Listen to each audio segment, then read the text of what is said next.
오늘 이 새벽 우리에게 주시는 하나님의 말씀은 여호수아 7장 1절의 말씀입니다.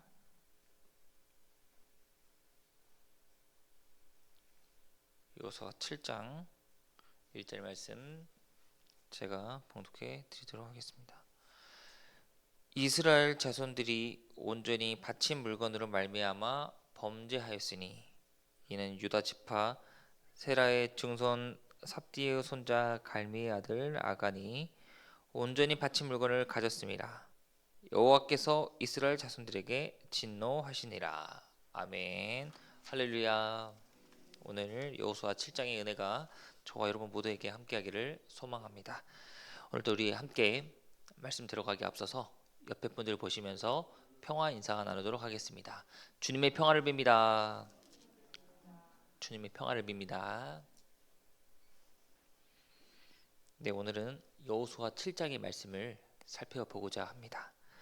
여호수아 7장은 이 아간의 범죄로 인한 아이성 전투 패배와 이것을 통해서 하나님의 공동체는 삶 가운데 어떻게 해야 하는지 오늘 우리에게 교훈을 주고 있습니다.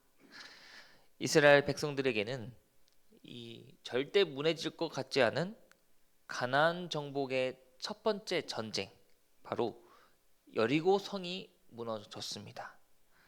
이것은 이스라엘 백성들이 잘해서가 아니라 바로 하나님의 도우심이 있었다는 거예요. 불가능한 일을 세상 사람의 눈으로 봤을 때 이 어려운 일을 누가 했을까? 내가 했을까? 하나님이 하셨을까? 하나님이 하셨다는 것이죠.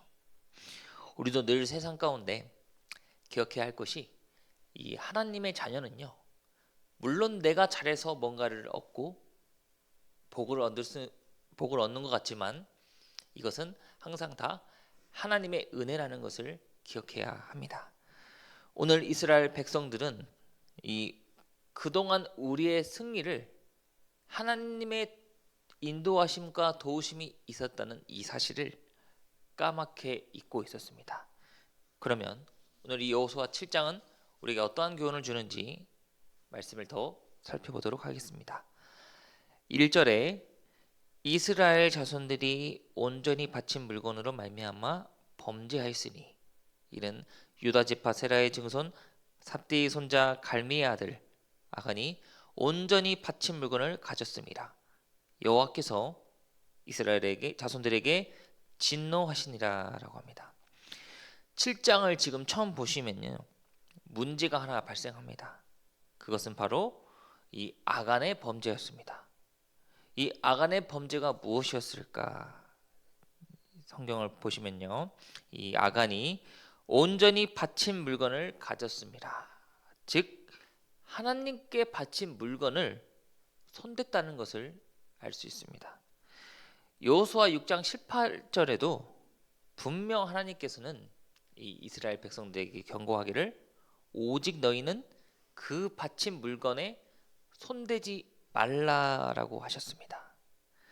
그런데 지금 1절을 보시면 이 아간이 온전히 바친 물건을 어떻게 했냐고요? 보시면 가졌습니다 라고 합니다. 이 사건은 이 단순히 개인의 범죄에 그치는 것이 아니라 이 한 사람의 하나님에 대한 불순종이 어떠한 결과를 가져오는지에 대해서 우리에게 보여주고 있습니다. 7장 1절 하반부를 보시면요, 이스라엘 자손들에게 진노하시니라 라고 합니다. 여러분, 이 늘 범죄는, 하나의 죄는 나 하나쯤이면 어때 이런 마음이 아니라 늘 나부터 조심해야 한다는 것을 우리가 깨달을 필요가 있습니다. 2절을 보시면 여호수아가 여리고에서 사람을 베델 동쪽 베다온 곁에 있는 아위로 보내며 그들에게 말하여 이르되 올라가서 그 땅을 정탐하라 하매 그 사람들이 올라가서 아이를 정탐하고 라고 합니다.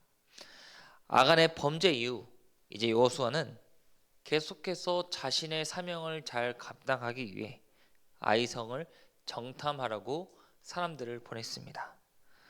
그런데 문제가 있었습니다. 무슨 문제였을까? 이 여호수아가 정탐꾼을 보냈는데 바로 하나님께 가장 먼저 기도하지 않고 하나님께 묻지 않았다는 문제가 발생하였습니다. 우리도 그렇습니다.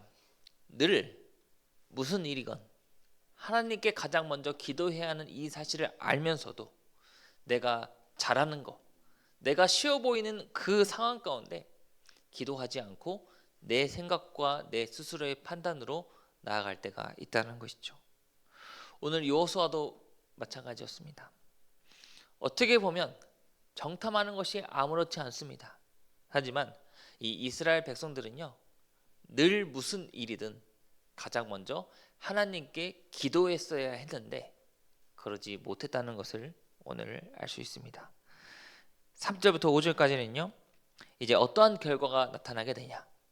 하나님께 기도하지 않고 인간 스스로의 판단과 노력으로 어떤 결과가 나타나는지 3절에서 5절을 보시면, 여호수아에게 돌아와 그에게 이르되 백성을 다 올라가게 하지 말고 3천 명만 올라가서 아이를 치게 하소서.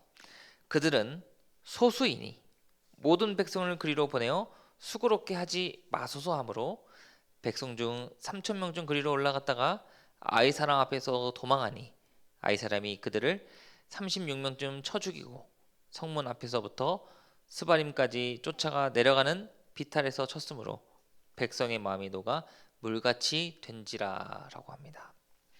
여러분, 이 가나안에 위치했던 그 당시 도시 아이성은요, 너무나 작은 성이었고 어떻게 보면 이스라엘 백성들이 손쉽게 얻을 수 있는 성이었습니다.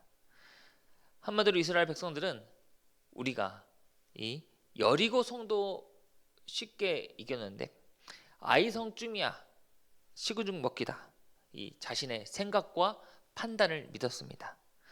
그런데 오늘 지금 3절부터 5절까지 보시면요, 이 아이 사람으로 인해서 36명쯤 죽임을 당하게 되고, 그리고 마지막에 보시면 백성의 마음이 녹아 물 같아 된지라라고 합니다.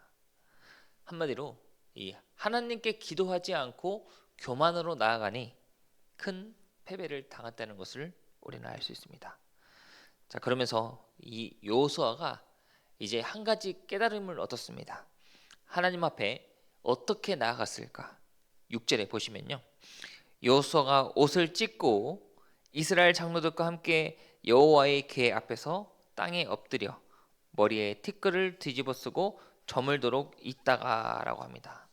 이제 여호수아의 하나님 앞에 대한 회개가 나오게 됩니다. 머리에 티끌을 뒤집은다는 것은 무엇이냐?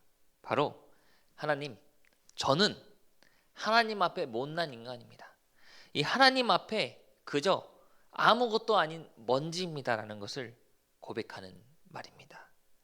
그러면서 7절부터 9절까지는 이 여호수아가 기도하면서 지금 자신의 모습을 너무나 괴롭다는 것을 보여주고 있습니다. 9절 하반절에 주의 크신 이름을 위하여 어떻게 하시려 하나이까 하니라고 이렇게 하나님 앞에 기도를 드리고 있습니다.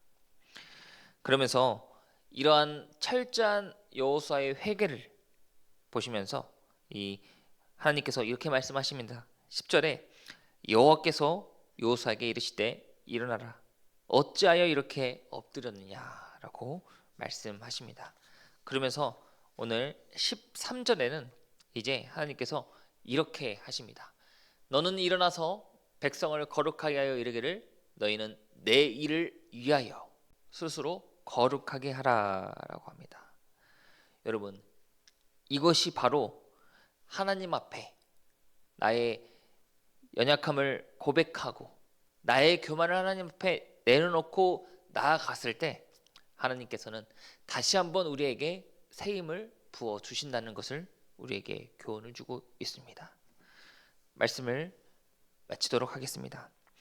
오늘 여호수아 7장을 다시 한번 우리가 돌아보면요, 이 아간은 하나님께서 내게 바친 물건을 손대지 말라고 경고하셨음에도 불구하고 이 개인의 죄가 공동체에 어떠한 피해를 입히는지, 하나님께서 이러한 모습을 어떻게 보시는지 우리가 알 수 있었습니다. 그리고 더 나아가 이스라엘 백성들 또한 하나님께 기도하지 않고 그들의 생각과 교만이 결국에는 하나님의 심판을 받게 된다는 것 또한 우리는 깨달을 수 있었습니다. 오늘 이 이스라엘 백성들의 모습을 보면서 우리가 오직 해야 할 일은 무엇일까?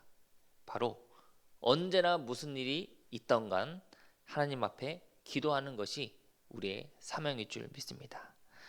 사랑하는 공동교회 성도 여러분, 우리가 세상 가운데 승리를 얻더라도, 우리가 세상에서 복을 얻더라도 이것은 내가 잘해서가 아니라 오직 하나님의 인도하심이 있었구나, 하나님의 은혜가 있었구나, 이것을 항상 기억하셨으면 좋겠습니다.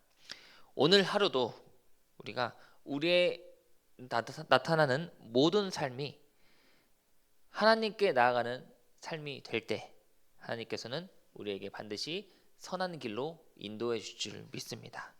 언제나 항상 하나님께 먼저 기도하시고 언제나 하나님의 인도하심을 받는 저와 여러분들 되시기를 간절히 소망합니다. 기도하겠습니다.